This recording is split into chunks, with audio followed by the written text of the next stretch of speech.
most spectacular thing I've ever seen.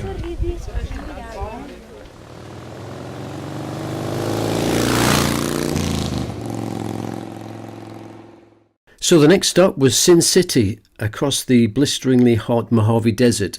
I arrived in Las Vegas and tried to find a hotel which was pretty centrally located, close to the Strip, but not too expensive.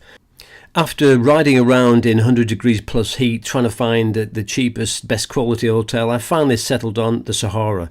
It was a little bit tired and worn, probably past its best, but it was okay for the next couple of days.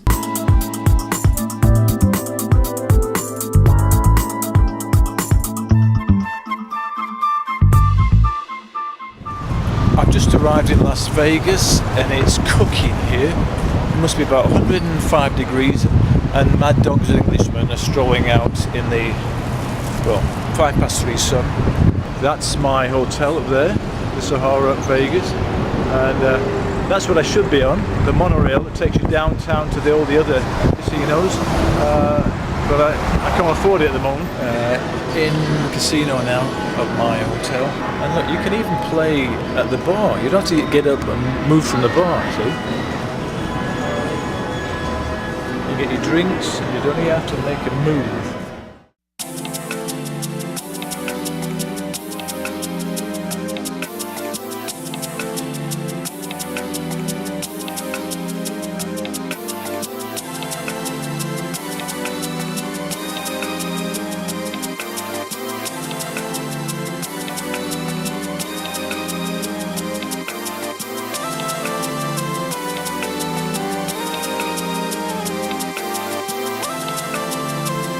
Well, you know what they say, mad dogs and Englishmen. It's about 106 degrees, so I thought I'd take a walk down the strip and have a look what's all the fuss is about.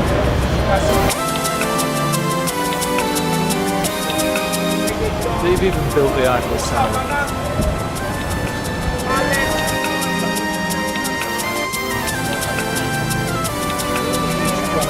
The very famous Bellagio Hotel, where Oceans 11 and 12 and 13 were filmed.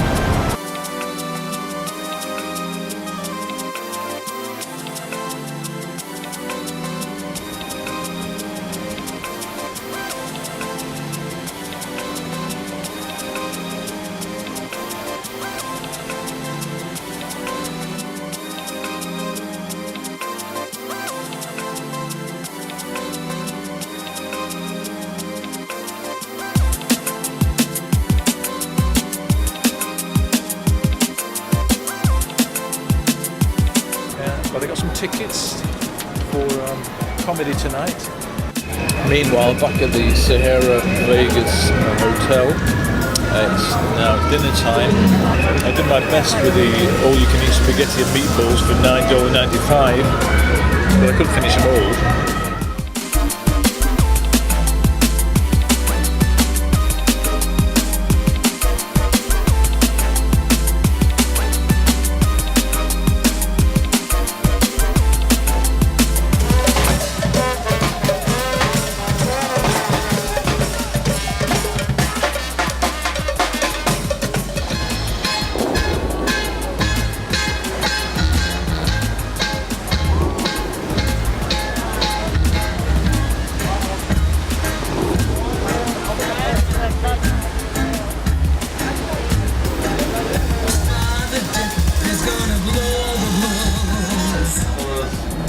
Treasure Island! Let's hear it for Treasure Island! Let's hear it for Venetian! Let's hear it for Palazzo!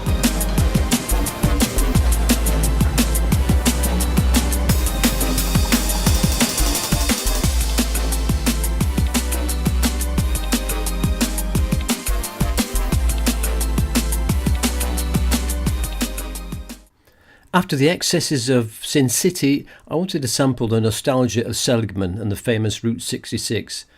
Seligman was a thriving town prior to the late 1970s, when the interstate basically killed off everything about the town, and overnight it became a ghost town. And to be honest, today its only function is a kind of living museum of people who want to go back in time and experience what it was like in the heyday on Route 66. Okay, so what's so important about Route 66, and why is it so famous and historical? Because Route 66 was known as the Mother Road, or also known as Main Street America. This was the main thoroughfare through migrating people coming from the East Coast, heading down to California. For 9,000 cars a day were passing through this town of Seligman. And that was until 1978, when the new Interstate 40 opened up a few miles away, and the passing traffic dropped from 9,000 a day to 50 a day.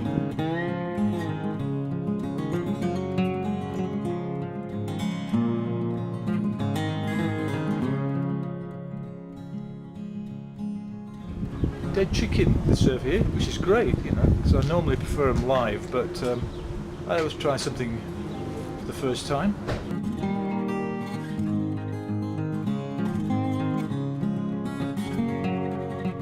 I've only just arrived in town very recently, and already I've found a new best friend. So what do you think of the journey so far?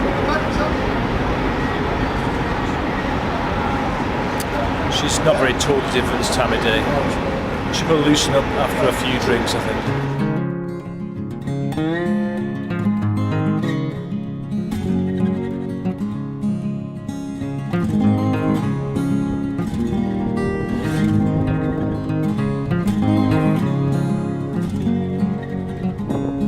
This is really a strange place. It's like a ghost town. It's hanging on by the skin of its teeth, based on nostalgic visitors who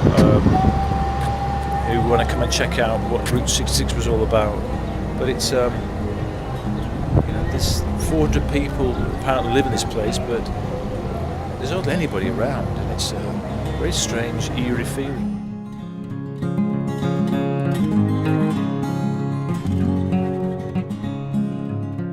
Just look at that. It's a long way down there. That's the most spectacular thing I've ever seen. A lot of it is full of cloud at the moment, but hopefully that'll clear later on.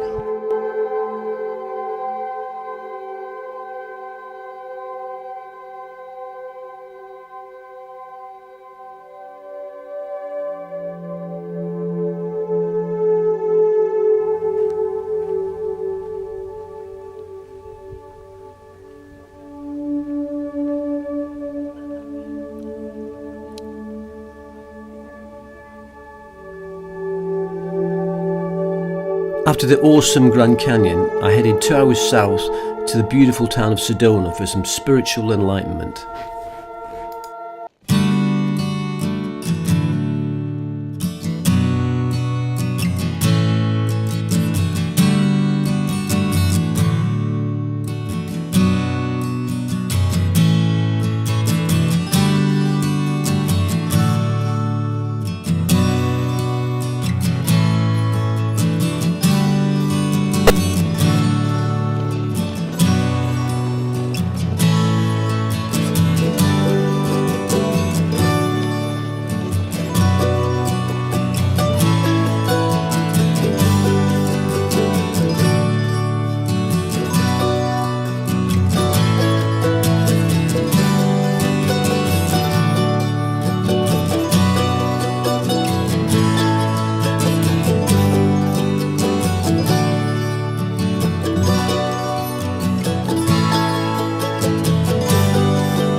It's Monday, so this must be Sedona in Arizona.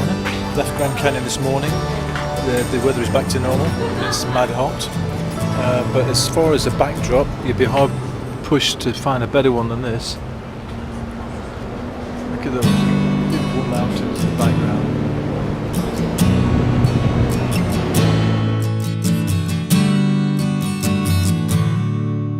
Apart from being a beautiful place, Sedona is also famous for attracting a lot of spiritual people because of it's got a certain kind of energy, something to do with the vortexes of this area.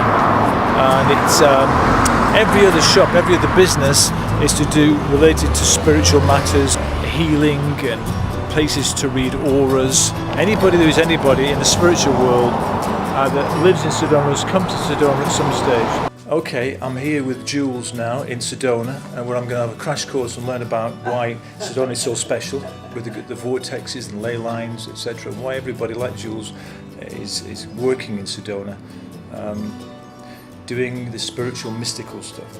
When a lot of ley lines come together or major ley lines cross, creates a spiral of energy, a vortex. A vortex. Sedona has many ley lines and vortex energies, and they've been used in a sacred way for thousands of years. So this place has always been known as a sacred site.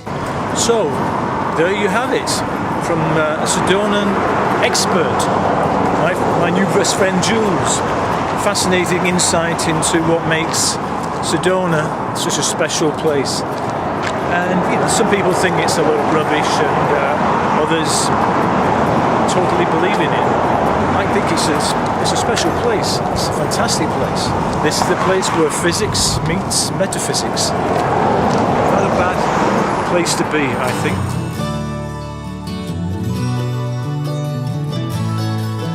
Here we are at the Baby Quail Inn. This is the famous Dick Curtis, star stage, screen, producing, entertaining, and he's worked with everybody. There's anybody in Hollywood and films. Anybody who was anybody. Including, the John Wayne, Mary Tyler Moore. This is me with Mary here. Yeah, and you worked with Nat King Cole Trio, the original ones. Yep, the original Nat King Cole Trio, and I went with them. And this is Ella Fitzgerald. I worked with her. Fantastic. And Frankie Lane. And Jonathan Winter. Well, he was a good friend. Lauren Hardy. Oh, yes.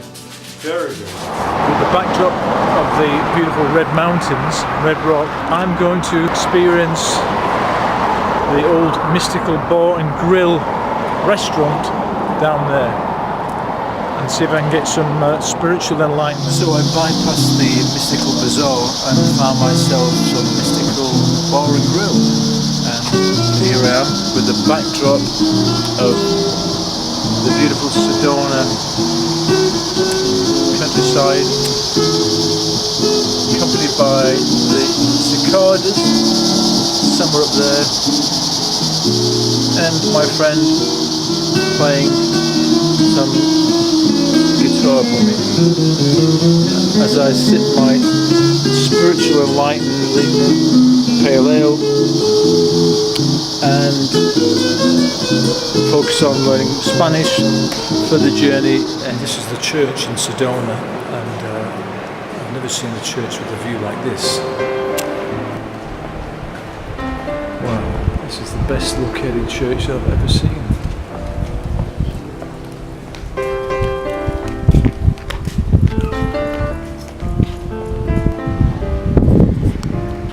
Pretty impressive. Looking down on Sedona.